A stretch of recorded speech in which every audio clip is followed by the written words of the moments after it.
you need an ideal because you have nothing to aim at, but an ideal is a judge, and you always fall short of the ideal. So how the hell can you have the benefits of having an ideal without having the crushing blow that goes along with having the judge that always regards you as insufficient?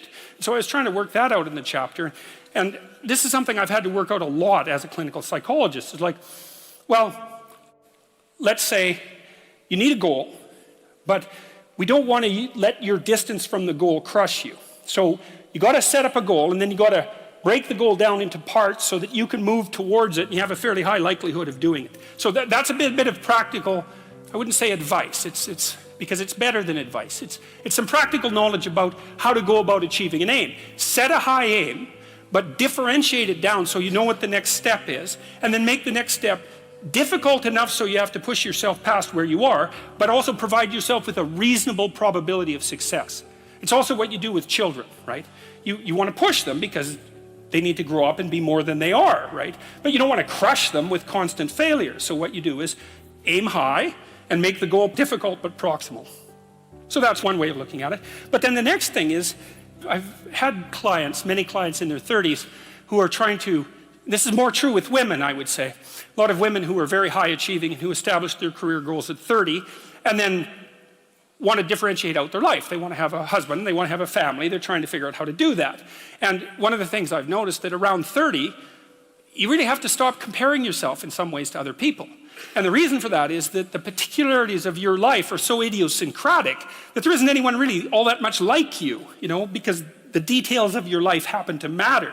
And so maybe you compare yourself to some rock star or something like that, and the person's rich and famous and glamorous and all that, but they're alcoholic and they use too much cocaine and they've had 3 divorces, and it's like, how the hell do you make sense out of that? Is that someone that you should judge yourself harshly against or not? The answer is you don't know, because you don't know all the details of their lives. And who do you know that you can compare yourself to? That's easy. You. Yesterday. So here's a good goal. It's something like, well, aim high.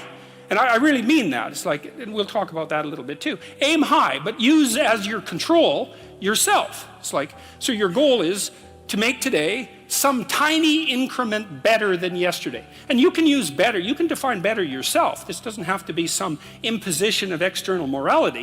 You know where you're weak and insufficient, where you could improve. Think, okay, well, this is what I'm like yesterday. If I did this little thing, things would be just an increment better.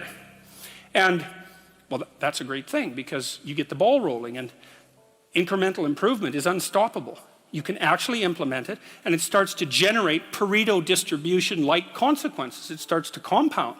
And I've seen that happen in people's lives over and over. Well, people write me all the time and tell me that they're doing that, but I've seen that happen in people's lives continually.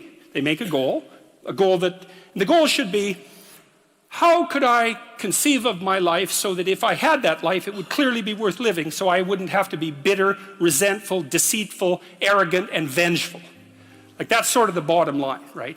Because that's what endless failure does to you. It's not good.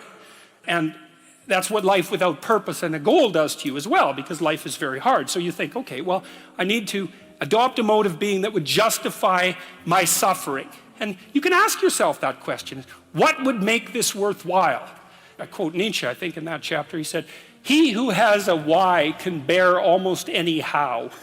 That's a lovely line, man. I mean, it's a lovely line. And it's really worth thinking about. So you think, well, how do I manage all this misery and suffering and futility? It's like, well, I need to figure out what I would have to do in order to make that clearly worthwhile. And so then you have your goal, and then you think, well, I need to move towards that incrementally because I'm kind of useless and can only do so much and maybe not even that.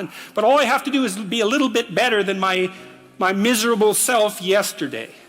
And that'll propel you forward very rapidly. And you can succeed at it, which is also really lovely, because why not set yourself up for success, because otherwise you'll droop around like a number 10 lobster, and that's just not good. You get all pinchy when that happens, and it's not a good thing.